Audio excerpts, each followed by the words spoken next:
우리가 그 영상 잘 보셨죠? 아무리 먹구름이 끼어있다 할지라도 먹구름 뒤편에 있는 태양이 있는 것이죠. 환경이 아무리 우리 가운데 어려운 그런 자리에 있다 할지라도 그 환경 너머에 계시는 주님을 발견하는 것, 그게 바로 진정한 그리스도인의 삶이다, 도리다 라고 하는 것을 보게 되어지죠. 우리는 그동안 3주에 걸쳐서 광야 이스라엘 백성들은 바로 그들 앞에 놓여있는 환경 가운데만 그들의 눈길이 머물러 있었습니다. 환경 너머에 있는 하나님을 발견하지 못하고 바로 그 환경 앞에 그들이 하나님의 도움만을 구했던 그 이스라엘 백성들의 모습을 우리는 보았어요. 바로 그들의 모습에서 우리는 뭘 발견했느냐? 단순히 하나님의 도움만을 구하는 삶의 특징 5가지를 살폈어요.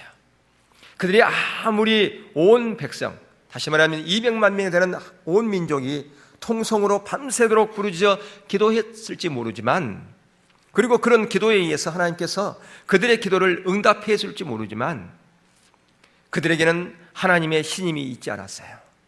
하나님의 마음이 그들 가운데 있지 않았습니다. 오히려 하나님의 마음을 분노케 하고 하나님을 근심케 하고 하나님을 시험케 했다고 히브리서 기자는 말씀하고 있어요.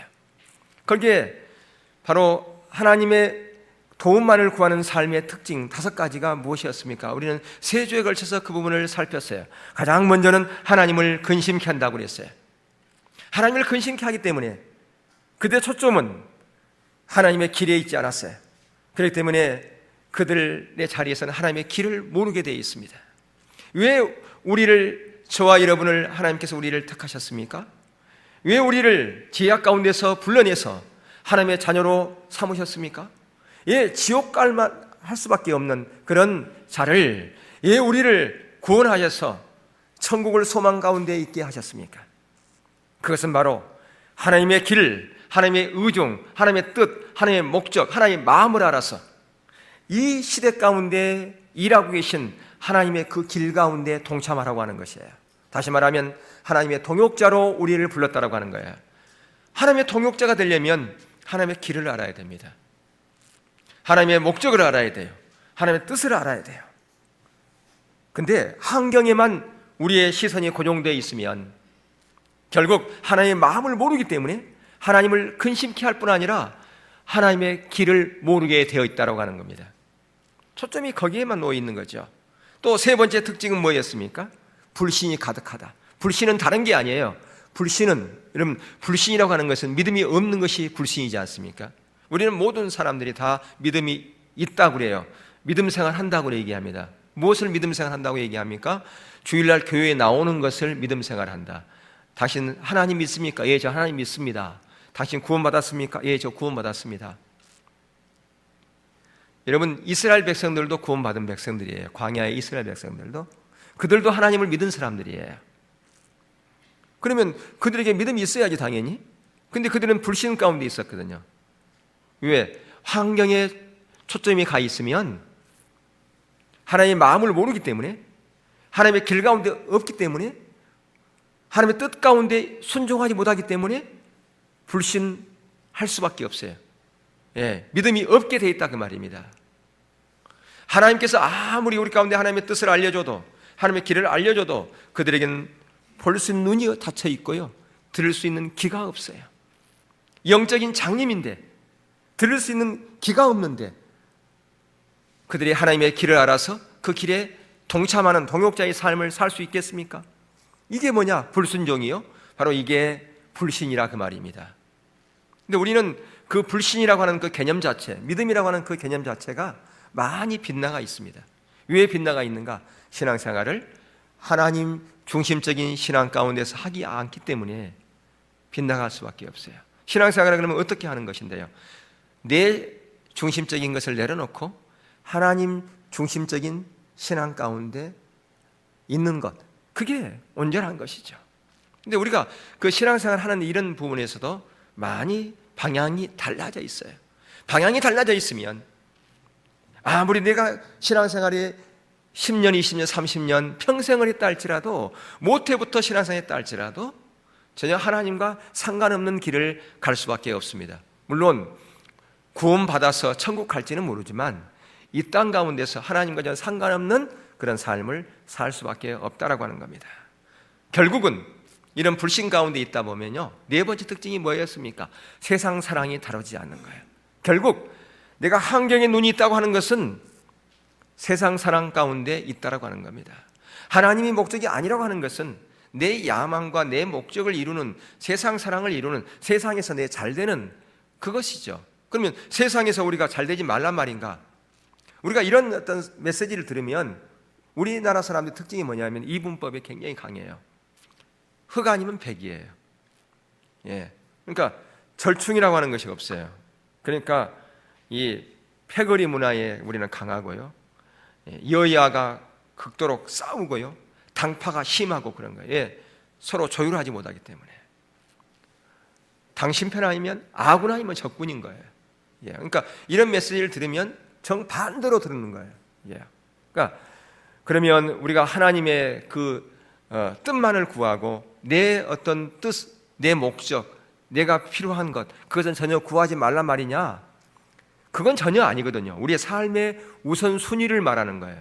내 초점이 지금 어디에 있느냐라고 하는 것이거든요. 그런 부분을 다루고 있는데 우리는 이런 메시지를 전하면 전혀 다르게 들어요. 예.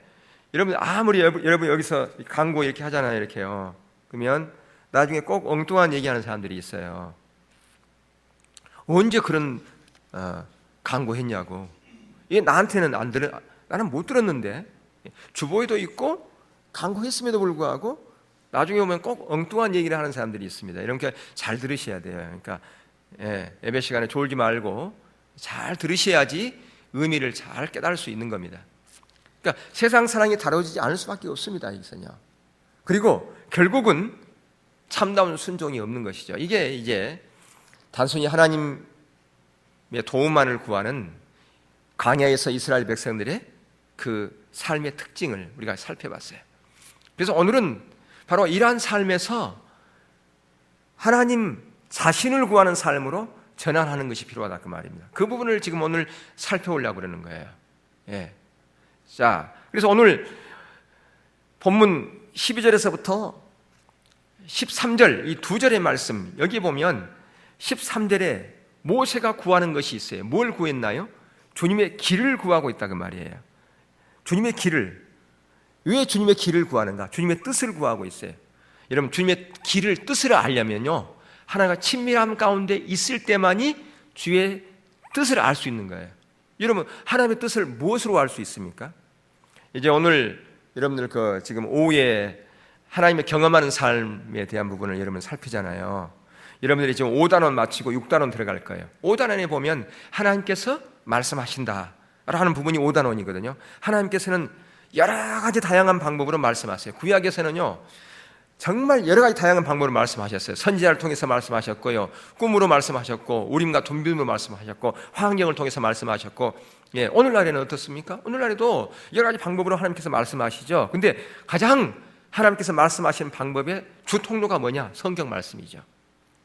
성경을 통해서 말씀하시는 거예요. 그러니까 우리가 성경을 묵상하고 읽는 게 중요합니다.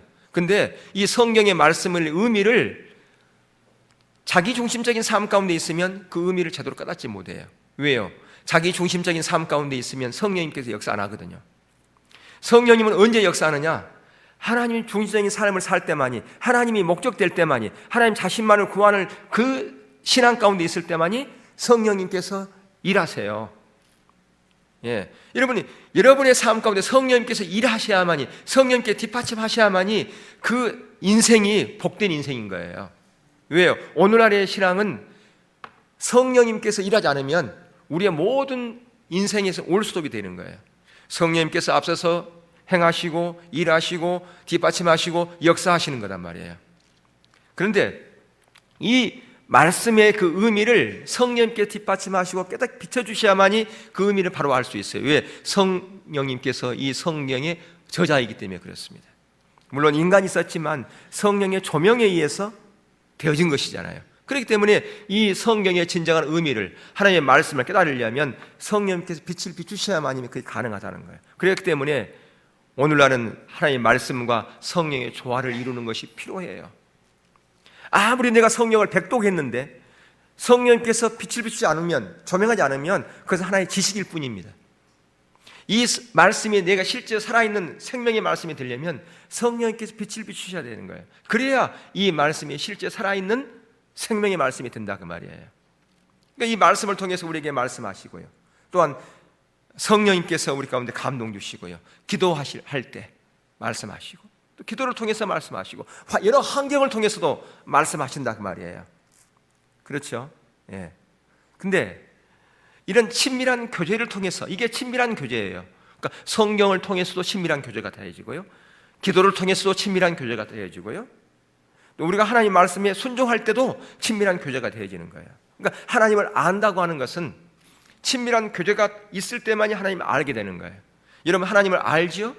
예. 근데 하나님을 안다고 사람들이 이 개념도 이론적으로 많이 알면 하나님을 안다고 생각한다니까요. 바로 바리새인들이 그랬어요. 바리새인들은 누구보다도 하나님을 잘 안다고 자부했어요, 자기들이. 근데 예수님께서 바리새인들에게 뭐라고 그랬나요? 너희들은 성경도 모르고 하나님도 모른다고 그랬어요. 그러니까 이 바리새인들은 뒤집어진 거죠. 왜? 자기들만큼 하나님을 아는 사람이 어디 있는데, 그들은 하나님 아는 것을 뭘로 알고 아는 걸 생각했느냐? 성경적으로 많이 아는 것을 하나님을 아는 거라고 생각했다 그 말이에요. 오늘날도 그럴 수 있어요. 그들은 성경을 암송했다니까요. 구약 전체를 다 암송한 사람들이었어요. 오늘날도 신구약을 다 암송하는 사람들이 있어요. 지난번에 여러분들 그 테플린 오셨던 그분 목사님이 얘기 들으셨죠? 그 자기의 그 스승이 신구약을 다 암송한다고요. 예, 요즘도 유대인들은 어릴 때부터 성경 암송시킵니다. 그래서 구약을 다 암송하는 사람들이, 다는 아니지만 그런 많은 사람들이 있죠. 예, 지금도 많은 사람들이 성경을 암송시키고 있지 않습니까? 그러니까 그만큼 그들은 성경에 대해서 이론적으로는 박시겠지만 그들은 하나님을 아는 게 아니었어요. 왜? 이론으로 머물러 있으니까. 성령께 조명하셔서 이 뜻과 그 목적을 분명히 알았으면 하나님의 행하심에 동참했을 텐데, 하나님의 동참하지 않은 그 모든 것은 이론에 불과하다 그 말이에요. 그것은 하나님이 아는 것이 아니죠. 그러니까 우리가 안다고 하는 이 부분에 있어서도 많이 가려져 있어요. 그런데 하나님과 친밀한 교제 가운데 있을 때만이 하나님을 알고 그분을 전적으로 사랑하게 되는 거거든요. 그리고 더 하나 중요한 것은 하나님과 친밀함이 이렇게 되어져서 하나님을 아는 것, 여기서 머물러 있어서는 안 된다는 거예요. 여기에 있어서 한 단계 뛰어넘어가 뭐야 되느냐? 하나님의 행하심에 동참해야 돼요. 하나님의 행하심에 동참했을 때 하나님을 더 알게 되는 거죠. 이거 둘은 나눌 수가 없어요. 하나님과 친밀함을 통해서 하나님을 알게 되고요, 하나님의 의도와 목적을 친밀함을 통해서 알았다면 그 뜻에 동참할 때, 순종할 때 하나님을 더 깊이 알게 되는 거예요. 그게 바로 모세의 삶에서 그렇게 얘기하고 있는 거예요. 다윗의 삶이 그랬고, 아브라함의 삶이 그랬고, 바울의 삶이 그랬어요. 성경의 인물들 다 그런 삶을 살았다 그 말이에요. 그리고 오늘날 저와 여러분이 그런 삶을 살라고 성경은 계속해서 우리 가운데 말씀해주고 있습니다. 그게 바로 우리들의 신앙생활이요, 우리들이 해야 될 몫이다라고 하는 것입니다. 그게 바로 예수님의 제자인 저와 여러분 한 사람 빼놓지 않고 모두가 다 그런 삶을 살아야 돼요. 왜? 우리 모두는 다 예수님의 제자이기 때문에 그렇습니다. 그래서 모세는 구약 사람에도 불구하고 하나님과 친구처럼 대면해서 얘기했다고 성경은 기록되어 있어요. 바로 오늘 본문 말씀 바로 앞에 가면 9절에서 11절을 보십시오. 거기 보면 모세가 해막에 들어갈 때에 구름 기둥이 내려 해막문에 서며 여호와께서 모세와 말씀하시니, 지금 하나님께서 모세와 말씀하세요. 지금 모든 백성이 해막문에 구름 기둥이 서 있는 것을 보고 다 일어나 각기 장막문에 서서 예배하며, 사람이 자기의 친구와 얘기함 같이 여호와께서 모세와 대면하여 말씀하시며, 모세는 진으로 돌아오니 눈의 아들 젊은 수종자 여호수아는 해막을 떠나지 아니하니라. 저기 보세요. 11절에 지금 모세가 친구와 대면하듯이 하나님과 그렇게 친밀한 교제를 갖고 있어요. 그런데 그렇게 친밀한 교제를 하고 떠나 이후에 누가 거기에 남아 있습니까? 거기에 지금 여호수아가 해막을 떠나지 않고, 왜 안 떠나겠습니까? 그가 간절함, 열망이 있었던 거예요. 바로 모세가 하나님과 그렇게 친밀한 교제 가운데 있는 것, 그것을 바라보면서 이 여호수아도 그러한 갈망이 생긴 거예요. 하나님, 저도 모세처럼 그렇게 주님과 친밀한 교제 가운데 있기 원합니다 라고 하는 그런 사모함이 있었기 때문에 바로 이 젊은 수종자 여호수아가 거기에 머물러 있었다 그 말이에요. 그런 열망, 그런 열정이 있었기 때문에 하나님께서 어쩌면 여호수아를 바로 모세의 후계자로 세운지도 모릅니다. 바로 우리가 이러한 열정이 있어야 돼요. 주님, 제가 바로 그러한 열망함으로 말미암아 주님과 더 친밀한 깊은 교제 가운데로 나가기 원합니다 하는 그런 욕망이 그런 열심이 있어야 된다 그 말이에요. 세상적인 야망이 아니라 주를 향한 열정이 있어야 된단 말이에요. 그러기 위해서는 우리가 어느 자리에 있어야 되겠습니까? 주님의 임재의 자리에 머물기를 사모해야 돼요. 주님의 임재 가운데 있기를 사모해야 된다고요.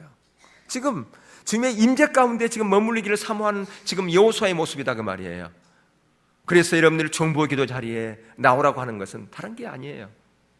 누구를 위해서 나오라고 그런 겁니까? 여러분이 힘들게 하려고 나오라 그런 겁니까? 여러분이 바로 이러한 하나님의 진정한 그리스도인으로 세워주기 위해서 나오라고 하는 것이죠. 그건 하나님의 초청이에요. 지금 저의 열망이기 전에 하나님의 열망이라고 하는 것입니다. 여러분이 시간 되시면 오셔야 되는 거예요. 그런 자리로, 그런 은혜의 자리로 나오셔야 되는 거예요. 그래야 여러분들이 하나님께서 여러분들을 귀하게 세우시는 것이죠. 여러분 나름대로 여러 가지 열망들이 있을 거예요. 사람들이 교회 나오면 당신 지금 사업이 바로 100배로 성장하고 그런 것이 그렇게 된다고 그렇게 된다 그런다면 아마 주일날 아닌 평일날이라도 막 몰려들 거예요. 그게 그런 된다고 딱 약속된다면 그렇지 않겠습니까? 아니, 교회 나오면 한 번 나올 때마다 100만 원씩 그냥 준다. 그럼 매일 나올 거예요. 그냥 주일날만 나오지 않을 거예요. 그러지 않을까요? 예. 그런 약속 한다 그런다면.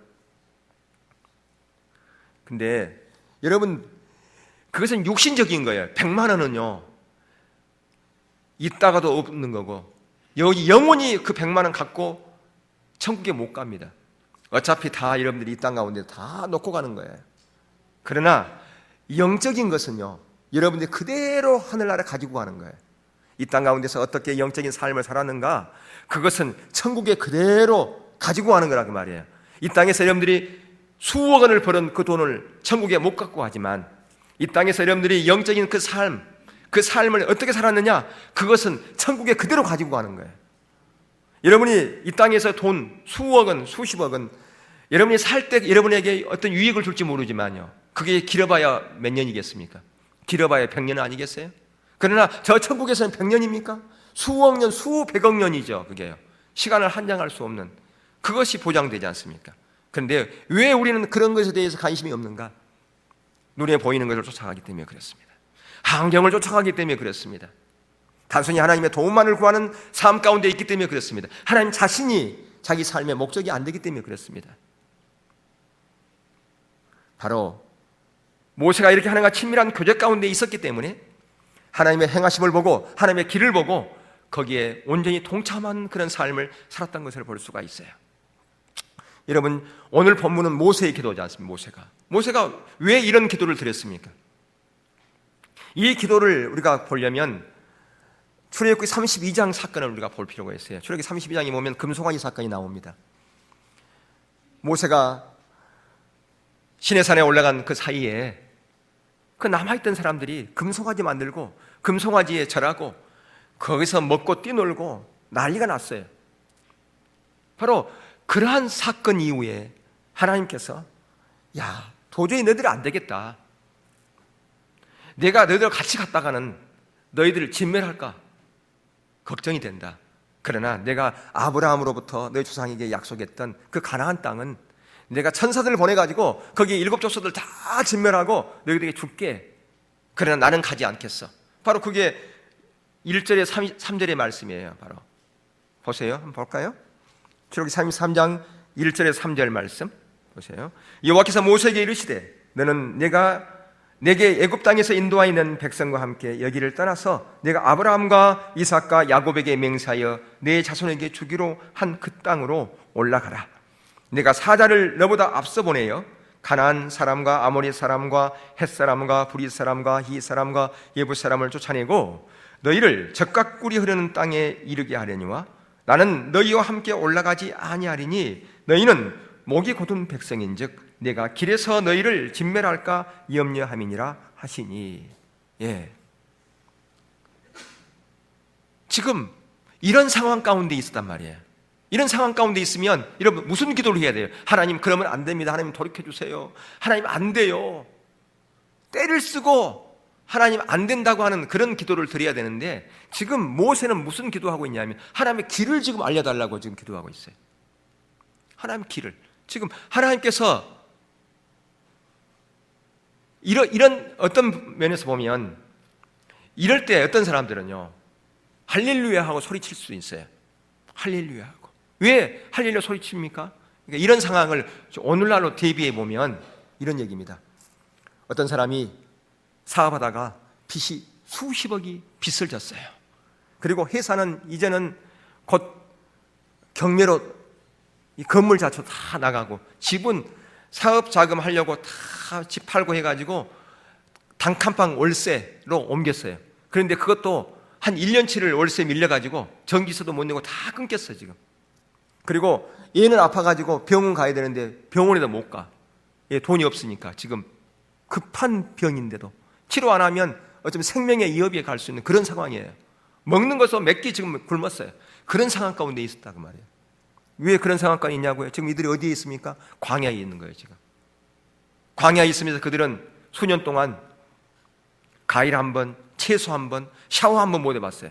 과일도 못 먹고 채소도 못 먹고 샤워도 못 하고 그런 풀 한 폭이 없는 그런 광야에서 먹는 것이라고 하는 것은 만나와 물뿐이었어요. 그것도 하루 이틀도 아니고 수년 동안 그런 상황 가운데 있었다 그 말이에요. 그리고 얼마나 그 태양이 강렬한 태양입니까? 그런 곳에서 있다 그 말이에요. 그러니까 아까 얘기한 이런 상황이에요. 근데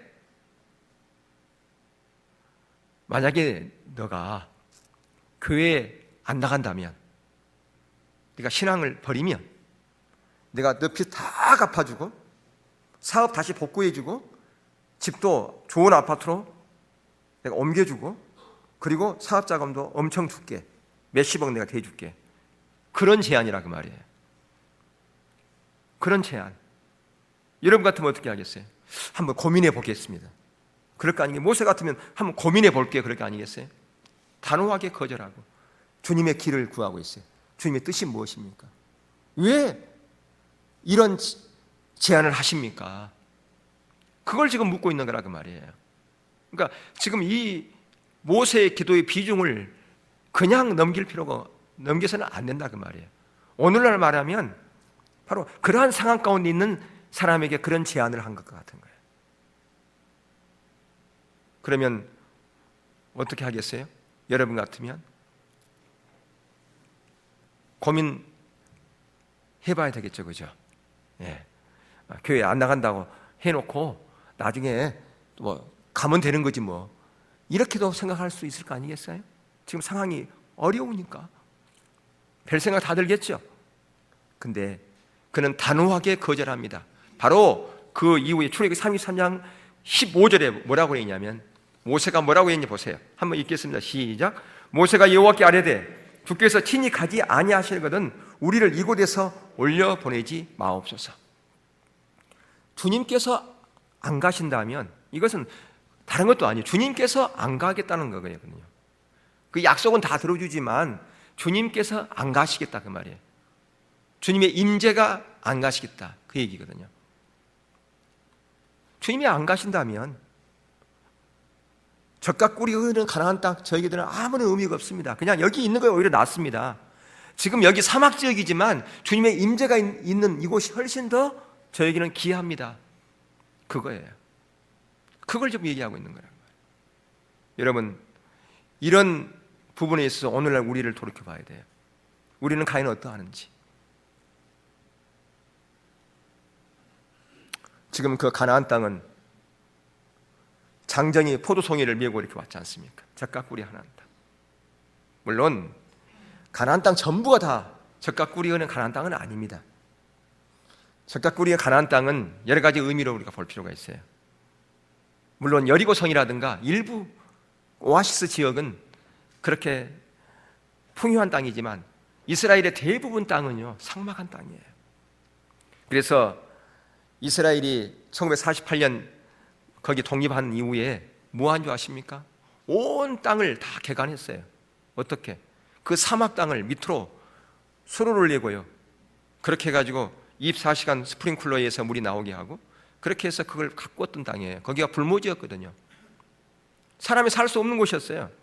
그러니까 이스라엘이 세계로 뿔뿔이 흩어질 그때에 그곳에는 팔레스틴 사람들이 살았던 게 아니에요. 일부만 살았고 다 불모지였어요. 이스라엘이 들어오면서 거기에 팔레스틴 사람들이 거기 같이 들어오게 되는 거예요. 그러니까 지금 가자 지구라든가 이게 원래 거기에 정착민들이 아니었던 거예요.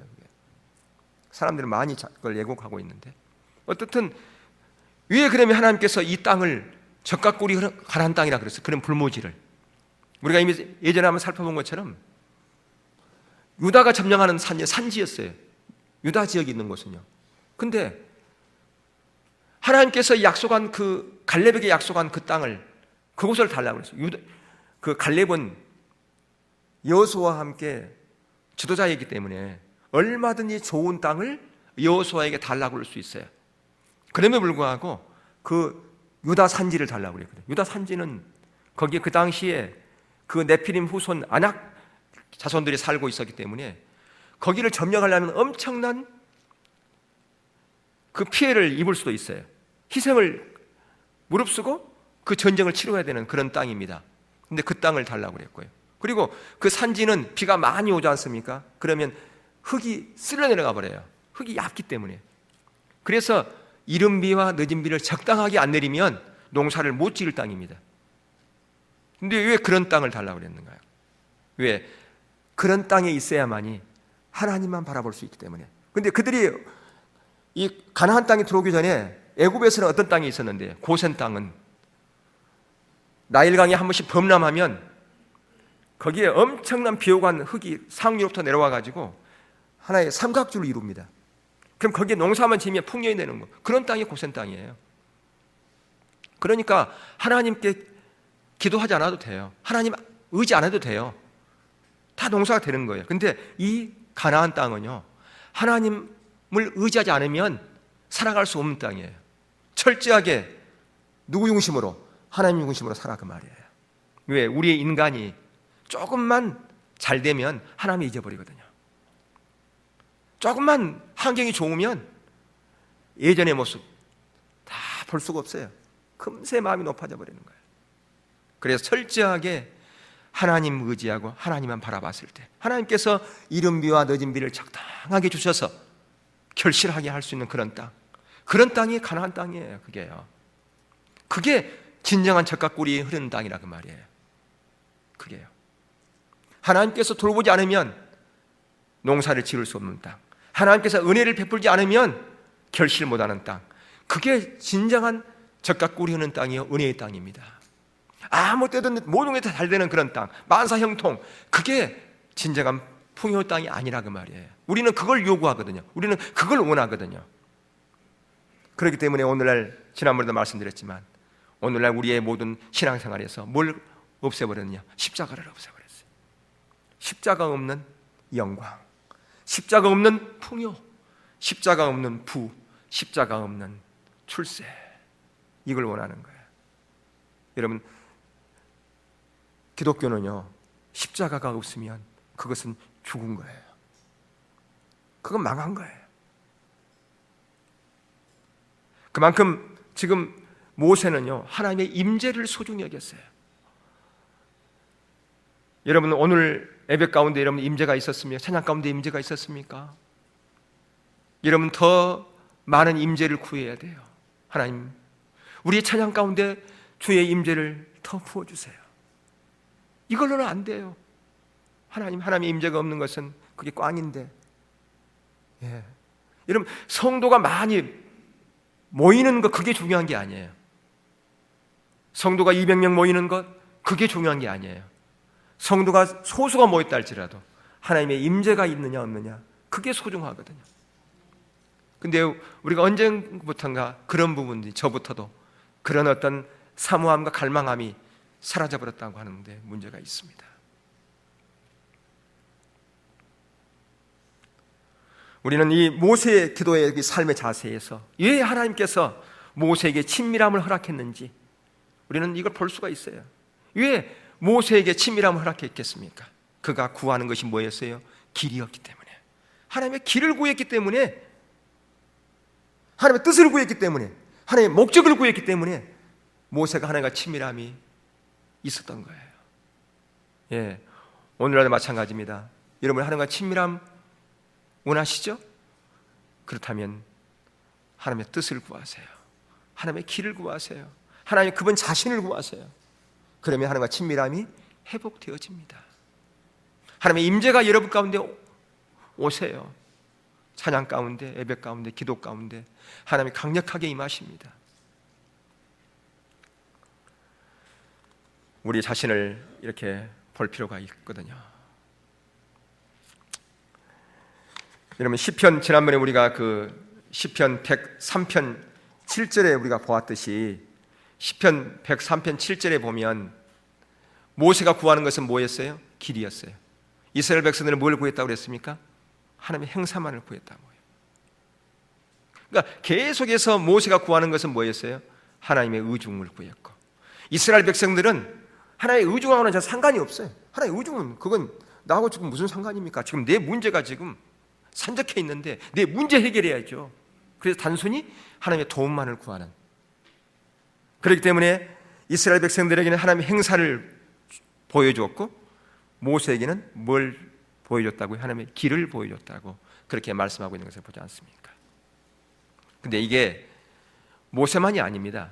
다윗의 모습을 한번 보세요. 다윗을 보면 시편 27편 4절 한번 보겠습니다. 예, 한번 보겠습니다. 시작. 내가 여호와께 바라는 한 가지 일, 그것을 구하리니 곧 내가 내 평생에 여호와의 집에 살면서 여호와의 아름다움을 바라보며 그의 성전에서 사모하는 그것이라. 과거에 우리가 한번 살펴보았던 구절이죠. 지금 다윗이 무엇을 구하고 있습니까? 하나님의 임재 가운데 하나님의 영광을 보면서 그의 아름다움을 앙망하고 그것에서 하나님을 찾는 것이, 그것이 그의 삶의 유일한 한 가지 소원이라고 그렇게 지금 고백하고 있지 않습니까? 여러 가지 소원 중에서 한 가지가 아니라 자기의 유일한 소원 하나가 있는데 그것이 바로 하나님 자신을 구하는 것, 그분 앞에 그분 바라보는 것, 그것이 그의 유일한 소원이라고 지금 그렇게 지금 노래하고 있고 고백하고 있는 것을 보지 않습니까? 그래서 어쩌면 하나님께서 다윗을 내 마음이 합한 자다 그렇게 했는지도 몰라요. 그냥 하나님께서 내 마음이 합한 자 그렇게 하지 않았을 거예요.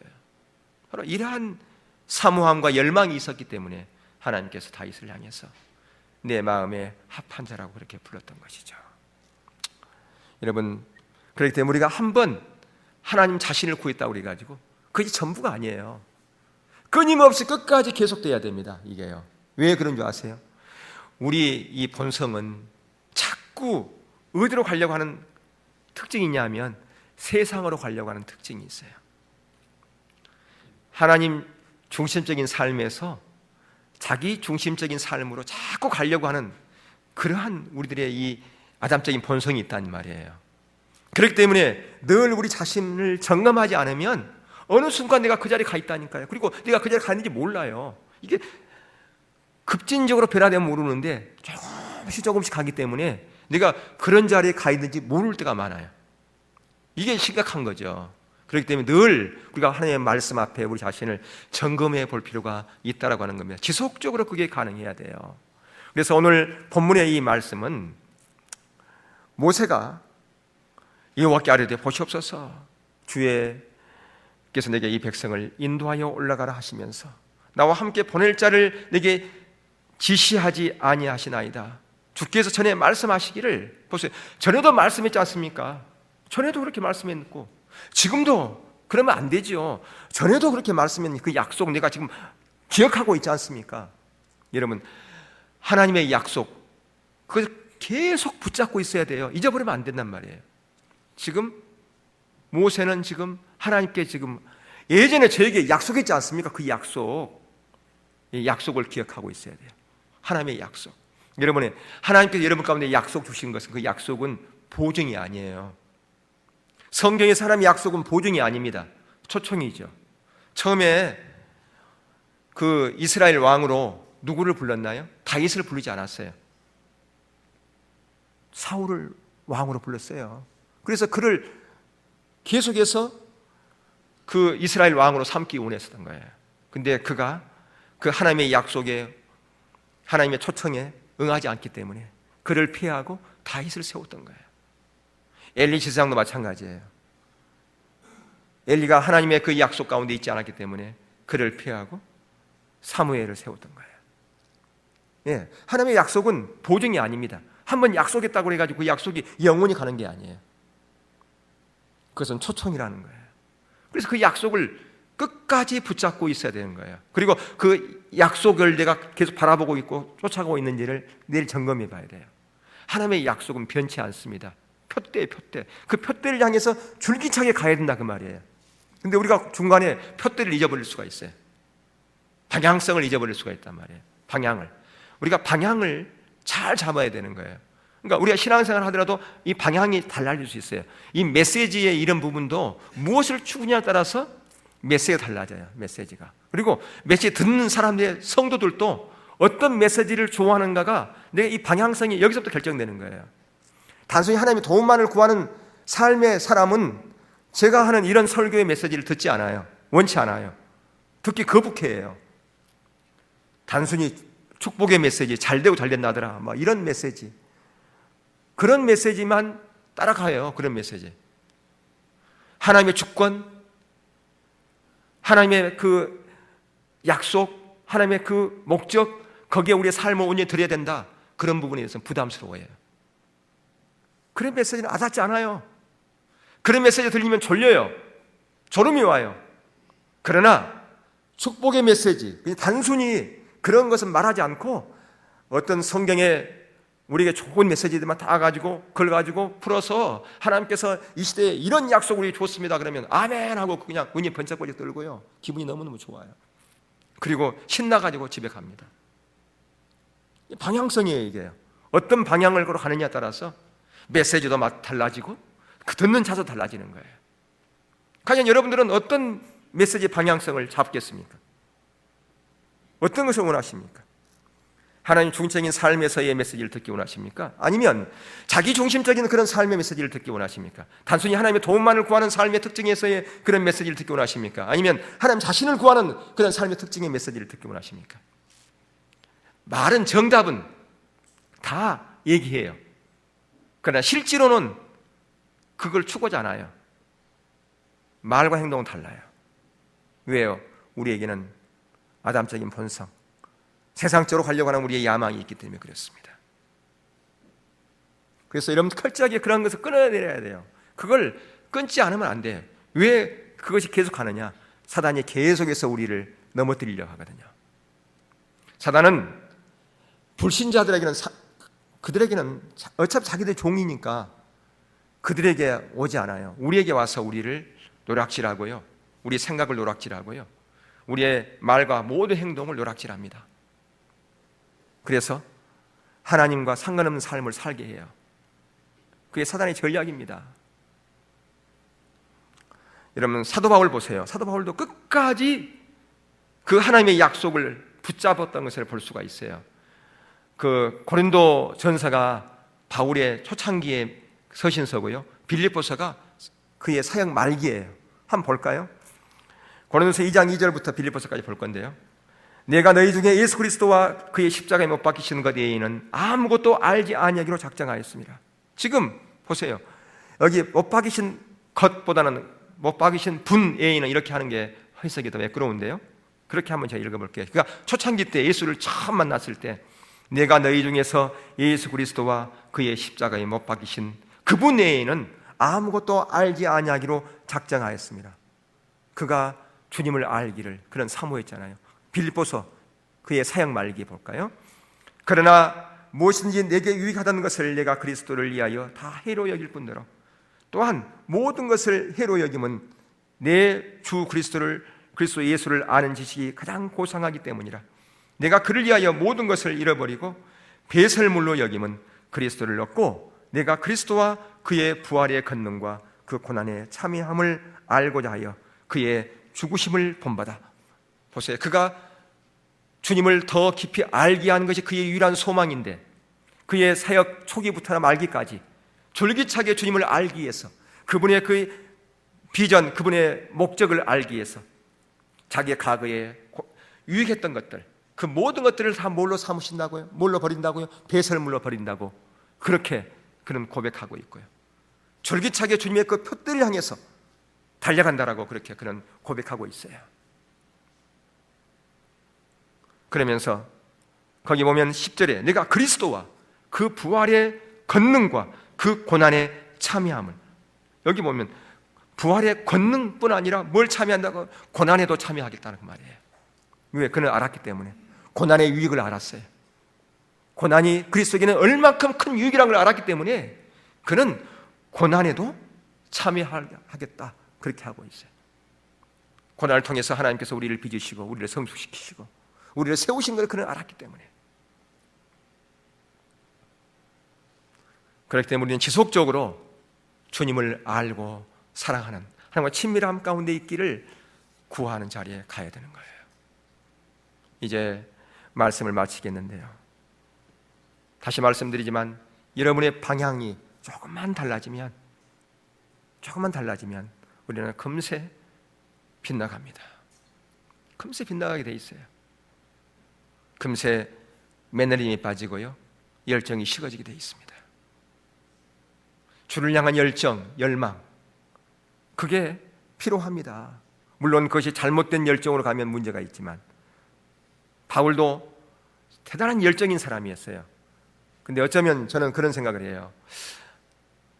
물론 하나님의 절대적인 주권이지만 하나님께서 왜 바울을 썼을까?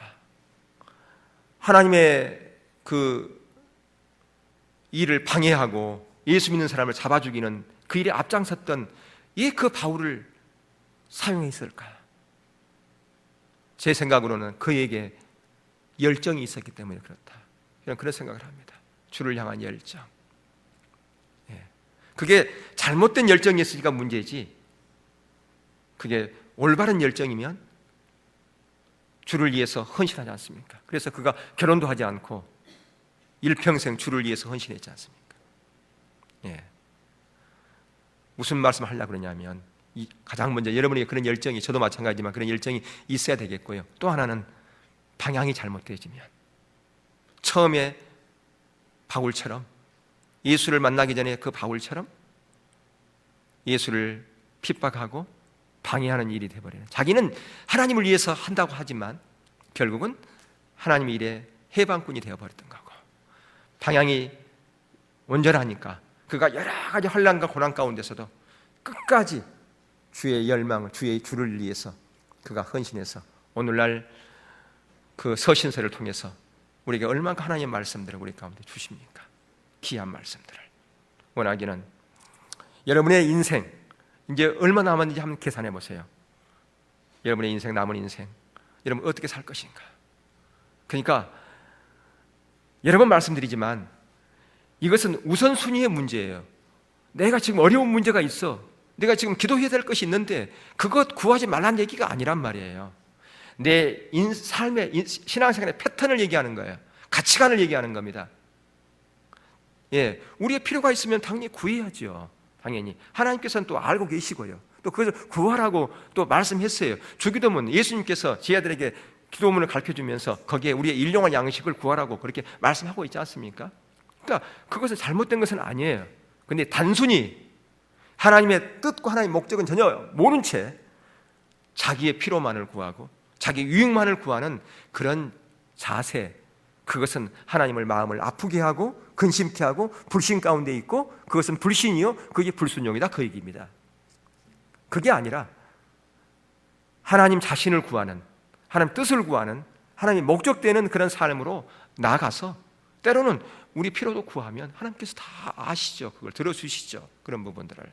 그러니까 우리의 인생의 방향을 어떻게 정할 것인가 라고 하는 것을 말씀해 주고 있다고 하는 거예요.